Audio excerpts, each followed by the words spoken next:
What's up, guys? My name is Reese Alley. I'm a partner and CEO at a company called SCA Construction.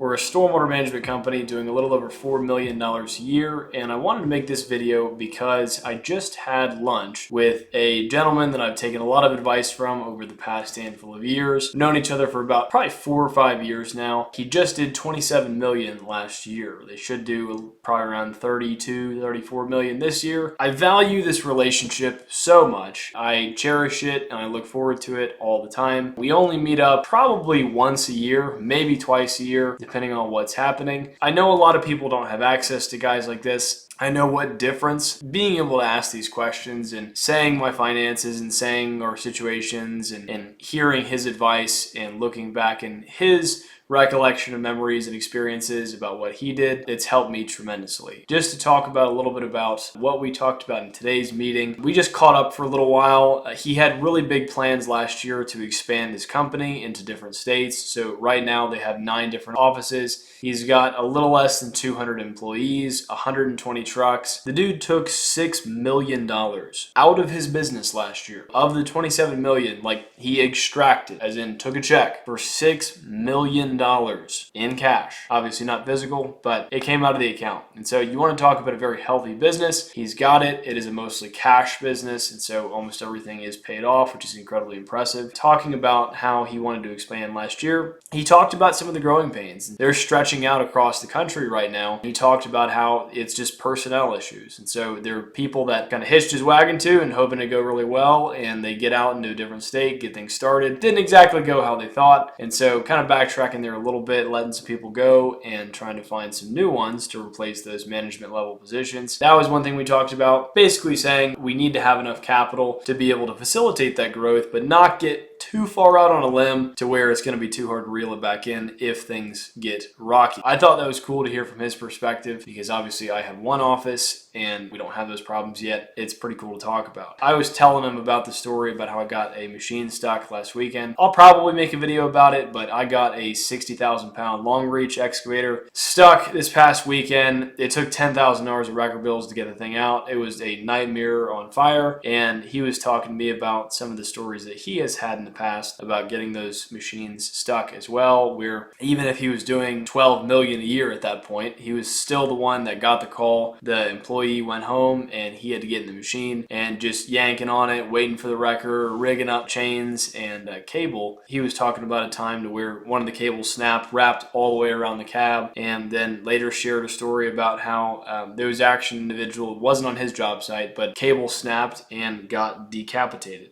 It's just crazy stuff. It just was a kind of a harsh reminder because in that situation last weekend, we did have 2 cables snap and I was next to both of them. Nothing bad happened, but just a good reminder. After that, kind of rolled through and I shared with him some of the legal issues that we've been running into this year. I actually did have a phone call with a lawyer today on an opposing side with an HOA, just about an issue. We're going to have to settle for it, yada, yada, yada. Talk to him about that, and we exchanged those stories. If you've been around a while, you're going to get sued. If you haven't been sued yet, if you do business long enough, unless you are living under a rock or have a very, very small operation, you will get sued eventually. It doesn't matter if you have a heart of gold or the toughest contracts. There's just going to be disagreement at some point. Hearing his advice on that and just how to get through that, basically just do right by everybody, take the high road, admit when you did mess up. For example, in the one that I had, the conversation I had today, they were demanding $128,000 on a $250,000 project, or near a $250,000 project, which is totally ludicrous. It was a situation to where I read the contract. It was their contract. It wasn't my contract. I saw things. I acknowledged things. I saw them and I didn't bring them up. About a 3-word error in the scope, talking about a certain specific part of the scope that was actually taken out. The price was the price. I left it on the document and I didn't change it, and I didn't bring it up later, and I didn't bring it up throughout the process. It's costing us almost $60,000 in the amount that they're asking for. It's costing us quite a lot of money. What's tragic is it's going to be really hard hard to prove that if it does go to court. I hope it doesn't. It's just a stupid error. It's a stupid miscommunication, and it's costing us an arm and a leg. More than an arm and a leg now. Just stuff like that we talk about.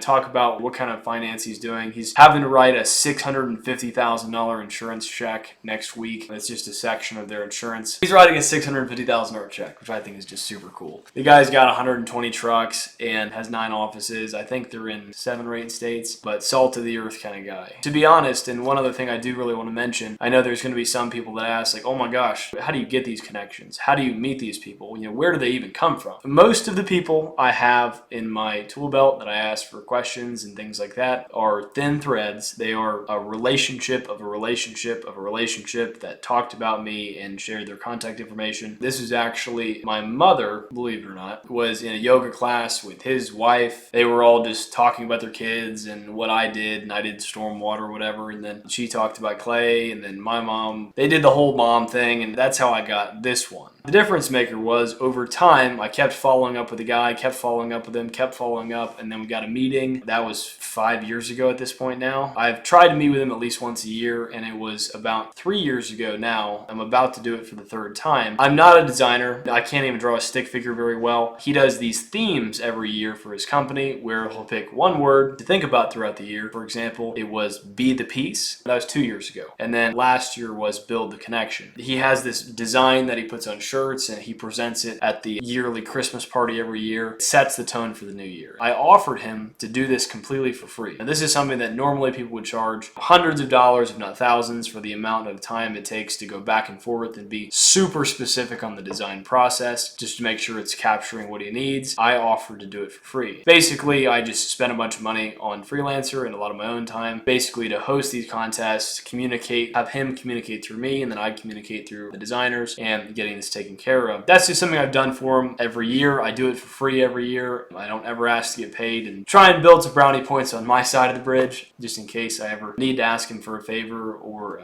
that favor being sitting back down and meeting with me again, just to learn from his experience a little bit more. This year, super excited to blow it out of the water for him. I've got some ideas, and he just gave me the word that he's going to use for next year, and so I'm going to go ahead and get that in the pipeline and get that started. It's going to be spectacular. If you're trying to earn trust with these guys, it takes a long time. There's another guy that owns a massive excavation company. I met him once. I have been calling him every 2 weeks since November 17th of last year. I'm not going away until he blocks my number. It's stuff like that where it's consistency. It's not a race. It's a marathon. Grow those relationships, farm those relationships. Really, really good things will come. If that was interesting, let me know in the comments down below. If it was super boring and you just wanted to watch me rant and be excited, that's cool too, but I hope you got something out of it. And next time I do something similar, I'll make sure to leave an update. So hope this helps. Have a blessed night.